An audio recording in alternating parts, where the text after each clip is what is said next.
السلام علیکم، میرا نام ہے ذیشان عثمانی۔ آج ہم بات کریں گے چپ کے فوائد کے اوپر۔ یہ بڑا عجیب و غریب اوگزی مورونک ٹائپ کا لیکچر ہے کہ میں چپ کے فوائد پہ بات کر رہا ہوں، خود بول رہا ہوں۔ بڑا سوچا کہ اس کے اوپر بات نہ کی جائے کیونکہ بڑا کنٹراڈکٹری سا میسیج ہے، لیکن سوچا کہ کچھ منٹ کے اندر آپ سے عرض کر دیتا ہوں، شاید اس سے کچھ لوگوں کی زندگیوں پہ اثر پڑ سکے۔ میرے سر تھے عبدالرحمن صاحب، وہ کہا کرتے تھے بیٹا چپ سے بڑی بد دعا کوئی نہیں ہے۔ جب بندہ چپ ہو جاتا ہے تو قدرت بدلا لیتی ہے۔ جب بندہ ہی سامنے والے کو گالیاں دے رہا ہوتا ہے، صلواتیں سنا رہا ہوتا ہے، تو قدرت خاموش رہتی ہے۔ اب یقین جانیے، پیچھے مڑ کے اگر زندگی میں آپ دیکھیں گے تو ہر جو نقصان اٹھایا ہے نا، اس کے پیچھے کہیں نہ کہیں الفاظ، کہیں نہ کہیں بولنا شامل ہوگا۔ اور جب بھی چپ رہے نا، اس کا کوئی نہ کوئی فائدہ ہوا ہوگا، نقصان نہیں ہوا ہوگا۔ کسی پہ غصہ ہے، چپ ہو جائیں۔ کسی پہ تنقید کرنے کا دل چاہے، چپ ہو جائیں۔ کسی کو گالیاں سنانے کا دل چاہے، چپ ہو جائیں۔ کسی کو بد دعا دینے کا دل چاہے، چپ ہو جائیں۔ آپ گوگل اسکالر پہ آ کے سرچ کیجئے گا بینیفٹس آف سائلنس، ایک کتاب بھی ہے سائلنس کے نام سے۔ اس دنیا میں جہاں ہر شخص بول رہا ہے، چپ رہنے والے بہت فائدے میں۔ جب آپ بول رہے ہوتے ہیں نا، تو سب سے بڑا نقصان اس کا یہ ہوتا ہے کہ آپ سن نہیں پاتے۔ دیکھیے، میں اس وقت آپ سے بول رہا ہوں نا، اب کوئی شخص آ کے مجھے کچھ کہے تو اس کی بات مجھے سنائی نہیں دے گی۔ قدرت بولتی ہے، قدرت سکھاتی ہے، قدرت سمجھاتی ہے، مگر ہم لوگ بولنے میں اتنے زیادہ مصروف ہوتے ہیں کہ ہم سن نہیں پاتے۔ میرا ایک دوست عبداللہ ہے، اس کے ساتھ میں واک پہ جاتا ہوں عموماً رات کے اندر، تو بڑی کام کی چیزیں دیکھتا ہے۔ وہ بلی کو دیکھتا ہے تو اس سے کچھ سیکھ جاتا ہے، وہ کسی کو روڈ کراس کرتے ہوئے دیکھتا ہے تو اس سے کچھ سیکھ جاتا ہے، وہ کسی کو مسجد آتے جاتے ہوئے دیکھتا ہے تو اس سے کچھ سیکھ جاتا ہے، وہ تاروں کو دیکھتا ہے تو اس سے کچھ سیکھ جاتا ہے۔ جب واپس آتا ہے تو میں اس سے پوچھتا ہوں کیا سیکھا، تو مجھے بتاتا ہوں، میں بڑی حیرانگی ہوتی ہے کہ وہ تمام راستے جن سے وہ گزرا اسی سے تو میں گزرا تھا۔ وہ تمام چیزیں جو اس نے دیکھی ان کا مشاہدہ تو میں نے بھی کیا تھا۔ ایسا کیسے ہوا کہ وہ تمام چیزیں سن پایا اور سیکھ پایا اور میں خالی واپس آ گیا؟ تو نتیجہ یہی نکلتا ہے کہ وہ چپ رہتا ہے۔ پہلے زمانے میں کبھی کبھی سزا کے طور پہ ہمارے گاؤں میں امی ہمیں چپ کا روزہ رکھنے کا بولتی تھیں، ہم بہت بولتے تھے تو بولتی آج تمہارا چپ کا روزہ ہے، شام تک ایک لفظ نہیں بولنا۔ اور حیرت کی بات یہ ہے کہ اس شام تک میں ہمارا ہوم ورک بھی ہو جاتا تھا، جتنے پینڈنگ کام تھے سارے ہو جاتے تھے، بیکاز ہم لوگ بول نہیں رہے ہوتے تھے۔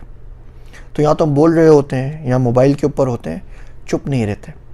چپ رہ کے دوسروں کو سننے کا حوصلہ پیدا کیجیے۔ چپ رہنے سے بہت ساری برکتیں آتی ہیں۔ بندہ خاموشی سے ذکر کرتا ہے، غور و خوض کرتا ہے اللہ کی قدرت پہ، اللہ کی مخلوق کے اوپر، اور بہت ساری برائیوں سے بچ جاتا ہے۔ جب بھی یہ ارج ہو نا آپ کے اندر کہ کوئی بندہ بولے گا اور آپ نے جواب دینا ہے، بس چپ ہو جایا کریں۔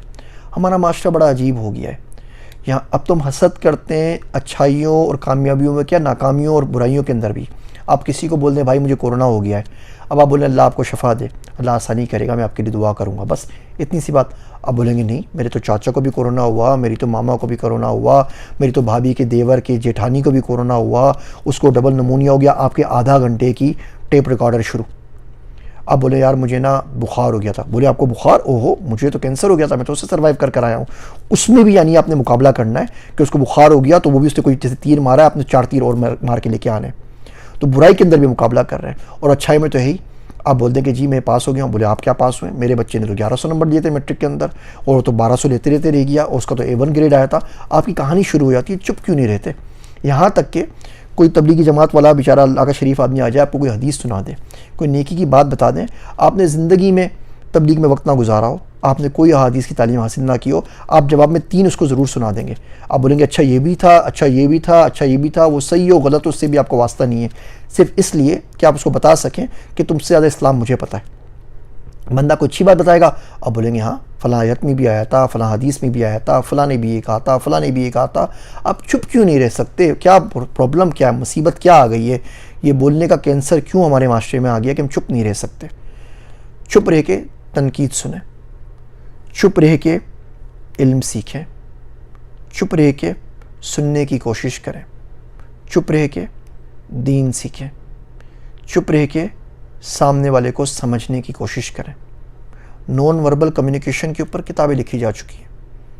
جب بندہ آپ سے بات کر رہا ہوتا ہے نا، تو اگر آپ غور سے اس کو دیکھیں چپ رہ کے اور اس ارج کو روک لیں تھوڑی دیر کے لیے کہ ہر سیکنڈ کے بعد اس کی کسی بات کا آپ کو جواب دینا ہے یا کاؤنٹر کرنا ہے یا ایگری کرنا ہے یا ڈس ایگری کرنا ہے، چھوڑ دیجئے اس کو، تو آپ دیکھیں گے کہ اس کی آنکھیں کچھ اور کہہ رہی ہوں گی، اس کی زبان سے کچھ اور نکل رہا ہوگا، اس کی باڈی لینگویج آپ کو کچھ اور بتا رہی ہوگی، اور اس کے آس پاس میں جو اللہ کی قدرت موجود ہے نا، وہ آپ کو کچھ اور بتا رہی ہوگی۔ سائل کی شکل سے پتہ لگ جاتا ہے وہ سائل ہے۔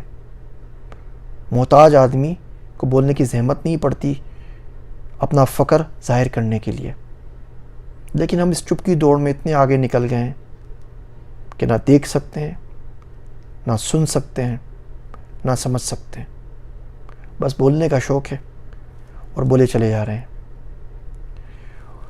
امید ہے اللہ سائیں اتنا زیادہ بولنے پہ مجھے بھی معاف کریں گے۔